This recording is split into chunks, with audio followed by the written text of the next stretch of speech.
কোনো সময় যখন আমার মাথা গরম হয়ে যেত ওনাকে আমি ফোন করতাম। কোনো সময় দু কদম পিছিয়ে আসতে হবে। উনি আমাদের মধ্যেই আছেন, আবার ওনাকে আমি সময় বিশেষে ফোন করব। আর একবার পিতৃবিয়োগ হলাম। ওনাকে ফোন করে হুমকি দেওয়া হয়েছিল এরকম কিছু কি পরিবার? দেখুন এই বিষয়গুলো এ বিষয়ে বলার মতো কোনো ভাষা আমার জানা নাই। বীরভূম জেলার তথা সারা বাংলার একটি নক্ষত্রের পতন হল। দক্ষিণপন্থী ঘরানায় জন্মগ্রহণ করেছেন উনি। জাতীয় কংগ্রেসের দুবারে বিধায়ক ছিলেন। তারপর রাজ্যের মাননীয় মুখ্যমন্ত্রী মাননীয় মমতা বন্দ্যোপাধ্যায় সরকার আসার পরে তিনি তিনবারের বিধায়ক, কখনো মন্ত্রী ছিলেন, ডেপুটি স্পিকার ছিলেন। বীরভূম জেলা তৃণমূল কংগ্রেসের প্রথম সভাপতি ছিলেন আমাদের ডক্টর সুশোভন বন্দ্যোপাধ্যায়। তারপরে বীরভূম জেলা তৃণমূল কংগ্রেস দলটাকে তিল করে উনি গড়ে তুলেছিলেন। বাম বিরোধী আন্দোলনের বীরভূম জেলার নায়ক ছিলেন উনি।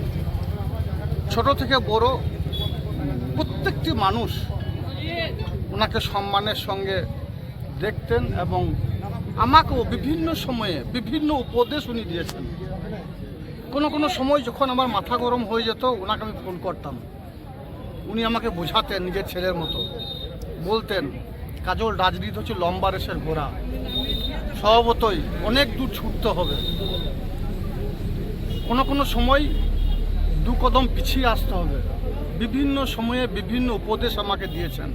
সেই মানুষটাই জানি না কী কারণে এই ধরনের আমাদেরকে ছেড়ে হঠাৎ চলে গেলেন। এটা মেনে নিতে পারছি না মন থেকে। সকাল থেকেই এখানকার আমার যারা সহযোদ্ধা সহকর্মীরা আছে প্রত্যেককে আমাকে বারবার ফোন করেছে।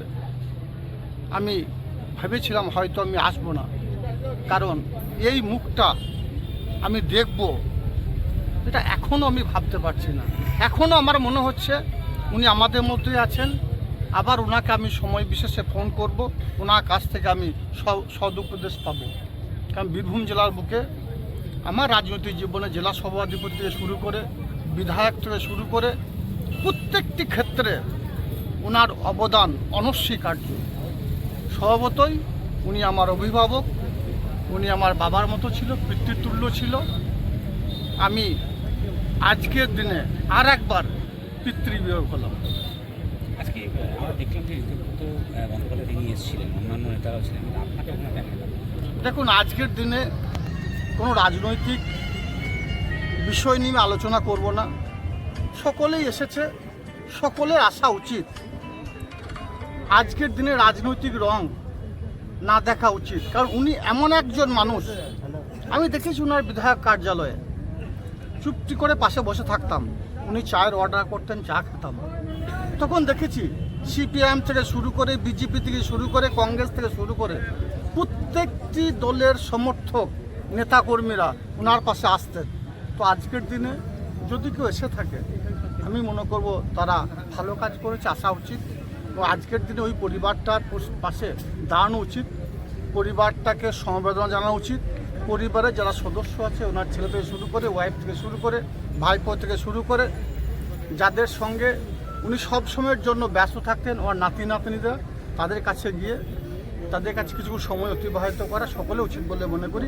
আজকের দিনে যে বা যারা এসেছে এবং যেখান থেকে ফোনের মাধ্যমে হোক, সংবাদ মাধ্যমের মাধ্যমে হোক বা সোশ্যাল মিডিয়ার মাধ্যমে হোক সমবেদনা জানিয়েছে ওই পরিবারটাকে, তাদের সকলকে আমি সাধুবাদ জানাচ্ছি।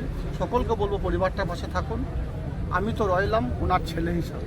দাদা, পরিবারের সঙ্গে যে কথা হলো, ওনাকে ফোন করে হুমকি দেওয়া হয়েছিল এরকম কিছু কি পরিবার? দেখুন, এই বিষয়গুলো সম্বন্ধে আবার বলছি, আমি আজকে কোনো পর্যালোচনা করব না।